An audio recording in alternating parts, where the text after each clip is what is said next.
Hello everyone, today I thought it would be fun to see if I can get this 262 going again. Just wanted you to have a closer look at it. So I think it does have some flood damage to this one. Look at that, the brass bell, still good. This looks like water damage here. This is probably zinc or Zamac. That part there, it does have some water damage, I think. So this, as you can see, one of those Tyco Mantua engines, which I think I like those. The valve gear seems to be in okay shape. Present on both sides. I'm missing a handrail over here, but I think I can handle that type of repair. Now these little bogies have a spring. This front one is missing, so I think it's a pretty common part.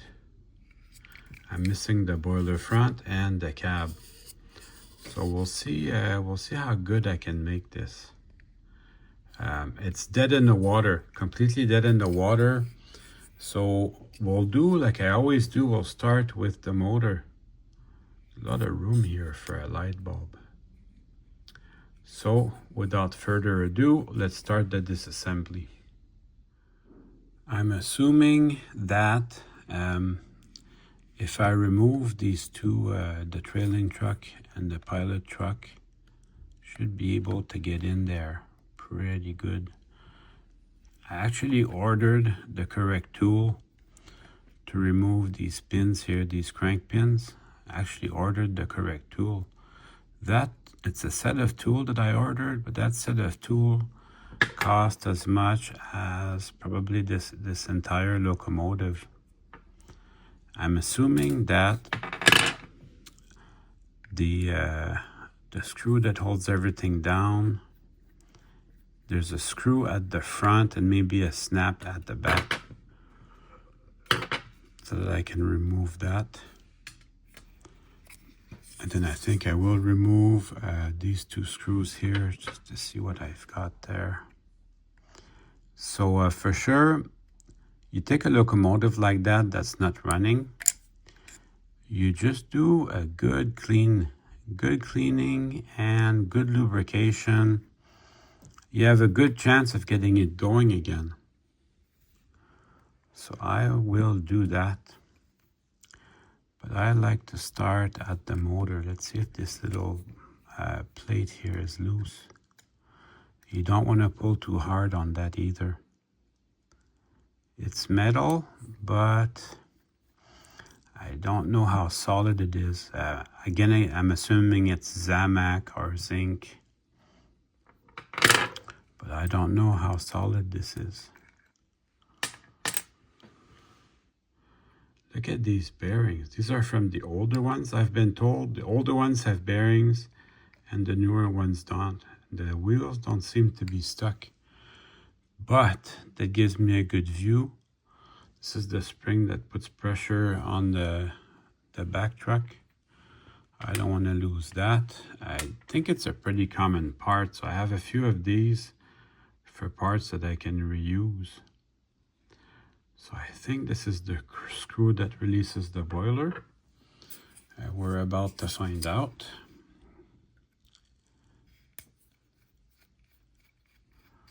It definitely feels looser. I'm gonna reinstall this plate here in a second. I don't know if you remember, there was an indentation for that middle screw, so I'll put it back exactly the way I found it.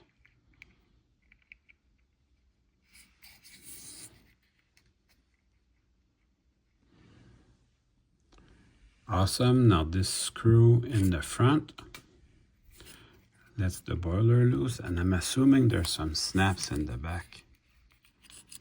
Maybe not even. That was awful easy.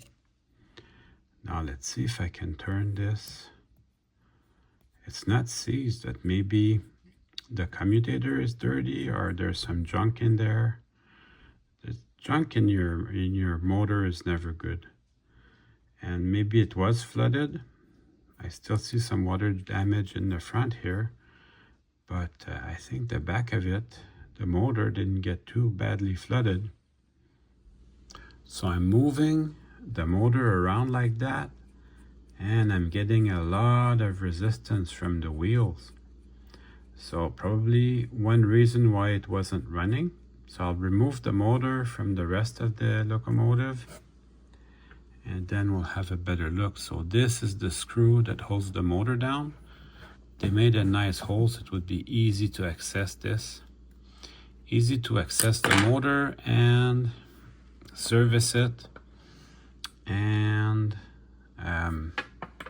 you can also adjust it a little bit.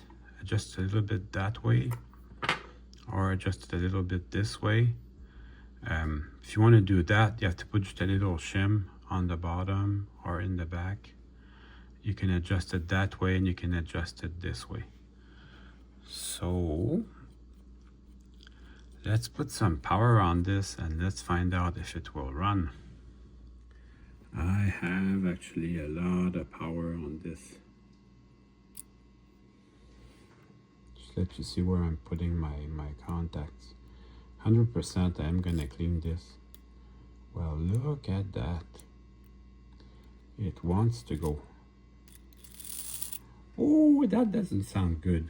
I'm gonna bring the power down a bit. That did not sound good.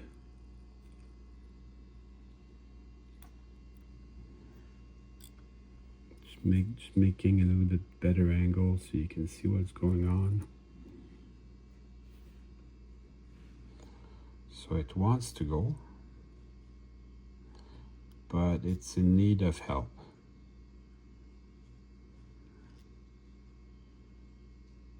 Needs lots of help. All right. Hey, my daughter gave me a tripod so I can do more fun effects like that. That actually is a lot of fun. All right. So let's just get back to business. Let's see about that. So it started going again. So good news, good news. I am gonna remove these pins here, and we'll remove the motor brushes, and that will give me a chance to clean the commutator really nice. But I think this just needs a little bit of lubrication, and that's that. So nice to have the video. So I suggest you guys do that too. If you disassemble a locomotive, keep the take pictures. Keep the pictures in mind as you work. And then let's see if I can get these screws here loose. Now I think I am gonna put some LEDs in this. Let you guys come in for a close-up.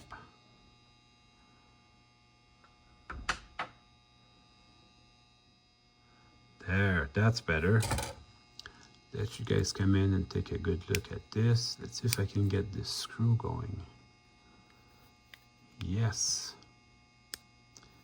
It's a tiny, tiny little screw, but it's gonna work. So I've got the two motor brushes out. They're right here. I'm gonna get these two screws out. And I saw a guy use one of the newer magnets. So that would be something worth doing. I'm gonna measure out this magnet, and I'll see if I can order something that's close. So that should just slide out. Nice and easy. And there's a couple of O-rings in there that you don't want to lose. So just keep track of that. And then this part of the motor, I suppose you could remove it. You have to press the little worm gear out, which I'm not gonna do. Already feels much looser. And then I'll also see if I can get this screw out. And then, so the guy I saw, he would replace the magnet with one of the newer ones, which are stronger. And that did good. That did real good. So these will probably be held in there by magnet force. Or is it pressed in, maybe? I'll just fool around with it for a bit. The tripod is excellent, but it's a bit big. Be on the lookout for stuff like this. There's a little wire. There's a metal wire on there. So make sure you clean all this up so that it looks old, but it doesn't look too bad. It's pressed in really hard, so I don't want to mess with that, so I'm not going to. Let's clean all this up now. I am gonna clean the commutator, even though I don't have it completely loose from the frame. I'm just gonna run a piece of cardboard. Yeah, so any cardboard, you just cut it up in strips, and I run it on the contacts, and it will pick up any oil or a little bit of the graphite. At any rate, I find this does a really good job of cleaning it.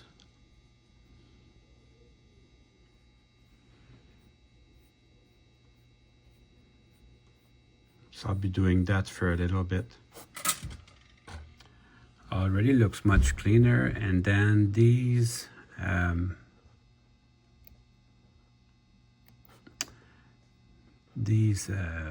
openings, I'll make sure that they're free and clear of any dirt. It's a three-phase, so there's just 3 of them. Take a good look at the brushes, but these don't look bad. These will be A-OK. I just put my fingers on it. And then this one too, I'll just clean it a little bit. But then we'll start relubricating this.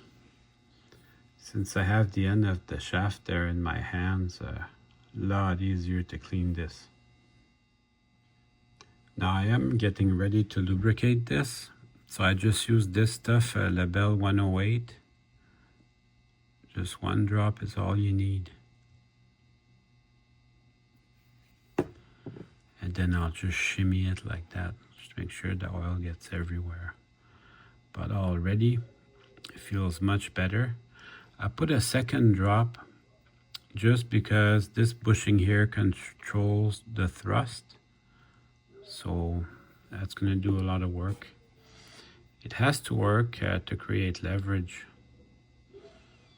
but it's feeling much better now. Same thing, this washer controls the thrust. So I'll just put a couple of drops, same thing. And then just put everything back together. Easy breezy. I would say Japanesey, but these possibly were made in the US. Anybody know where these were made? So it's an old Taiko Mantua. Was this made in Hong Kong or was it made in the US? You can put that down in the comments below because it doesn't really say. It doesn't say US or China. Does not say so. Your guess is as good as mine. Now as you put this back together, just make sure that it wheels around freely. That feels really good.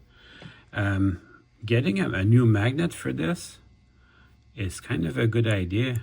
I'm going to measure it and I'm going to see if there's anything available.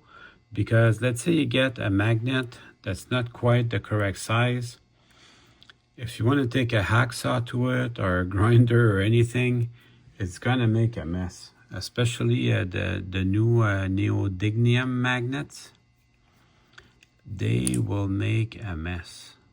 So I really would prefer to get something that was the correct, just the correct size for this. So we'll see if there's anything available. Actually, I got my calipers handy. So as you see, every time I tighten a screw, just gonna wait till this gets tight. Every time I tighten a screw, I retry this, make sure it's free. Then I'll put the brushes back on. And pretty close to now, we'll be trying it.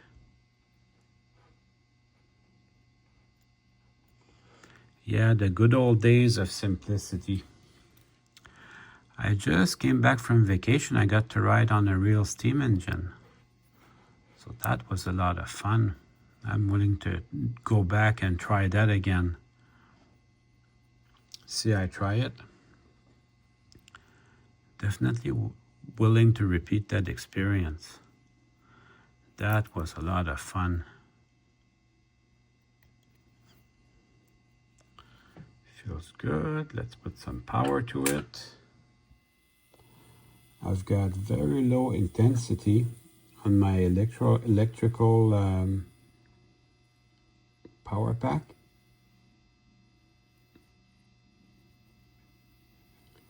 So it's going very well. That's not necessarily an indication of how good the locomotive runs. But if the motor's not running well, the locomotive certainly won't. So it's a good place to start. And then I can adjust the locomotives as best as I can. But we're off to a good start. I like it. So let's work on that other part. You can see here the valve gear, there's something wrong with it. First of all, the wheels are very hard to turn, which they should not be, and the valve gear, something's going wrong. The eccentric crank here is not at its correct spot. It should be a higher on here, like so. So that's something to check. I'm gonna go check on the other side there. Whenever you get a thing like that that's hard to turn, you don't necessarily want to just force it. You want to go about it slowly. And I think I'm gonna have to just feels like the lubrication is congealed. The quartering seems okay though, but there's something wrong with the valve gear because it keeps stopping at the same point. So maybe something's touching something. Gotta make sure before and then go lightly, because the connecting rods are small and they look great, so I don't want to mess with that. So I think I'm gonna get my tool and we're gonna remove these and clean everything and put it back together correctly. Maybe just doing that will make a world of difference. I like working on these enough. I bought the tool set just for that. So this is for RC cars. But apparently it also works on trains. It's good to take pictures before. As you can see, this part of the crank goes first, and then this part second, and then there's a spacer, and then this part here, the main crank. Then the eccentric crank is over here. I already started disassembling it. So then I'll just continue working on that. When you have the correct tools, makes a lot of difference. So first this big screw and the eccentric crank will all come apart.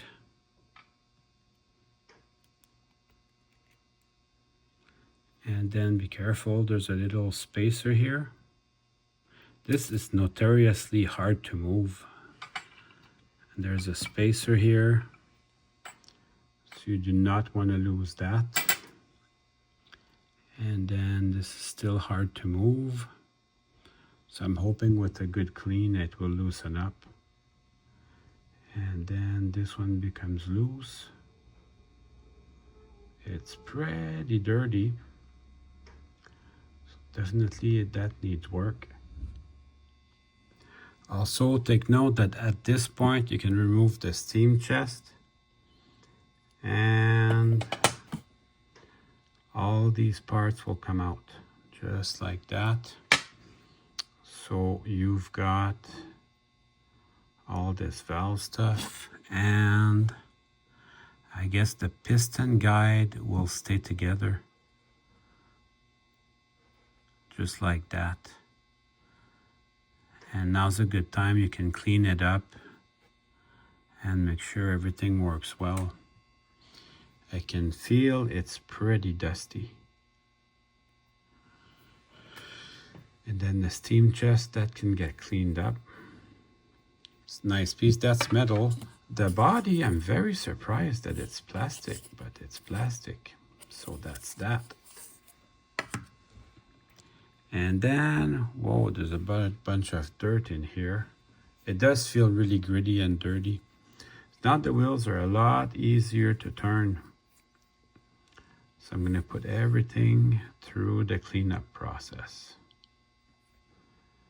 The frame still has decent detail on it.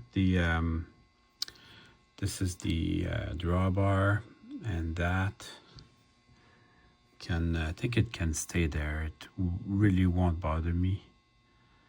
Yeah, it can stay there. And then we'll remove that plate. So now everything's, look at that, there's a bunch of dirt in there. Everything gets cleaned up with some dish soap and my toothbrush. So everything gets cleaned up. I'll even remove these bearings. Oh, hey, before you remove all this, keep in mind that there's, I'll bring it up closer so you can see. Keep in mind that there's an insulator here. It's this white part. So keep in mind that this side is insulated and the other side makes contact with the track to bring electricity. So that's important to keep in mind, because if you put your wheels back like that, you'll create a short circuit and you're buggered. So that's something to keep in mind. But everything is a lot easier to turn now. So everything gets cleaned at this point. Even the bearings, they all get cleaned.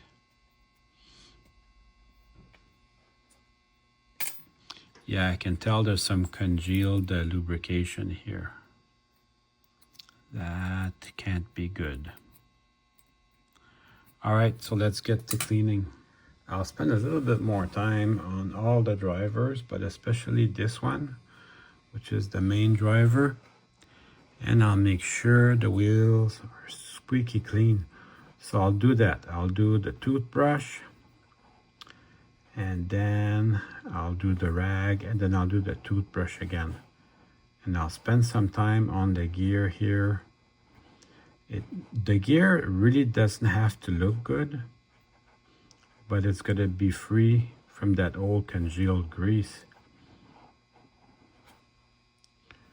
Oh, that looks real good.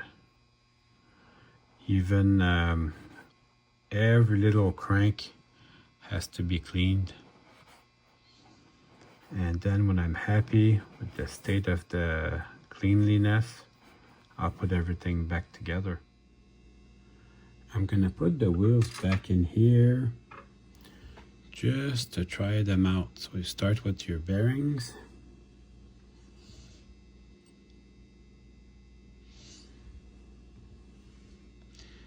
And then I'll put the wheels and the motor. And then we'll try them out.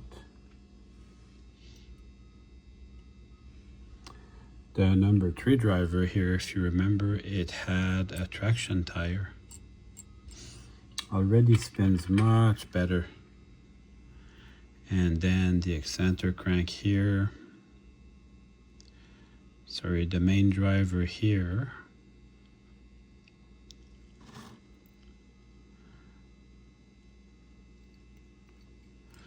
Yeah, everything rolls much better now. And then I'll put a drop of oil there. Just a drop.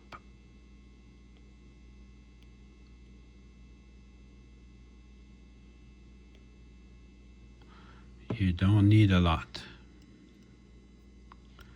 But you can tell everything's a lot easier to turn now. And then I'll just add the motor, which is this screw here. And then we'll go try it with the power pack. I'm still on a very low step on my power pack. But it looks like it's gonna run. I'm gonna add a little bit of lubrication. They recommend grease for the worm gear, but I like this very light oil. Actually, I'll start it out manually because it's just gonna spin the oil out, and I don't want that. Then I'll run it like that a little bit more.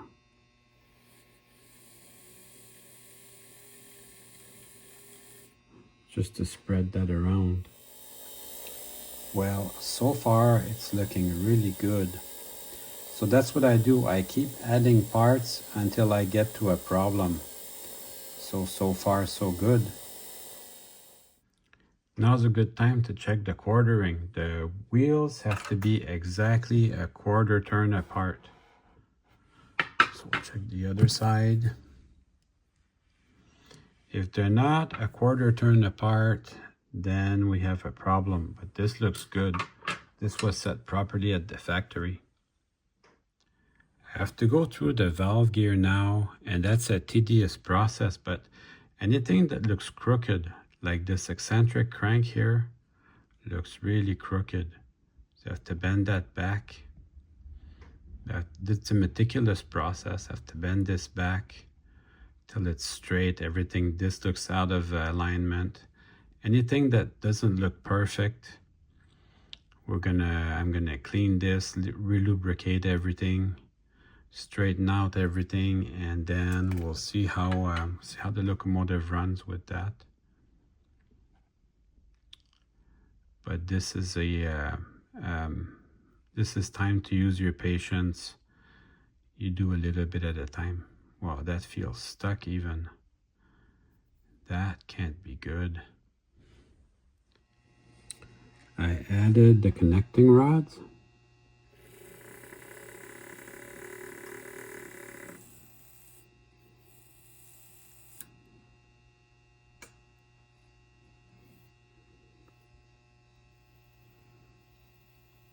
So far so good. I'm gonna add the valve gears now.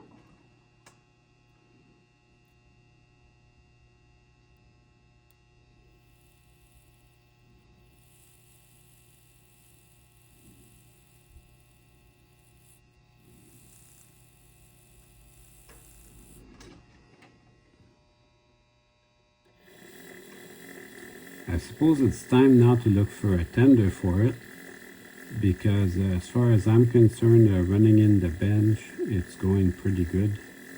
Now I have to go test it on the track.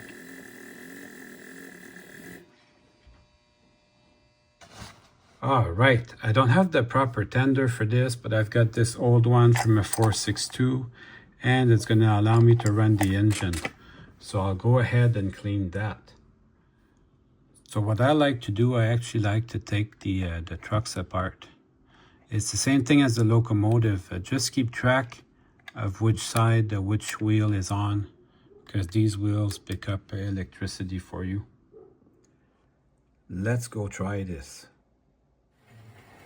It runs pretty similar to the 460 I did 3 weeks ago, but considering it wasn't running at all, I'll take that as a win.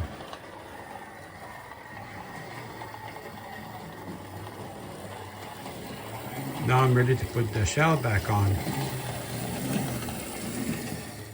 I'm gonna steal the boiler front and the cab from this old Bachmann engine. Now, there's no hope for this engine. Forget it, I can't fix this. Just like I said, I stole the cab and the smoke box front from the Bachmann unit. And now it's time to run some trains. Well, I hope you enjoyed the video. I certainly had fun making it for you. Obviously, this could use a good paint job, but I'm gonna enjoy my new train for the weekend.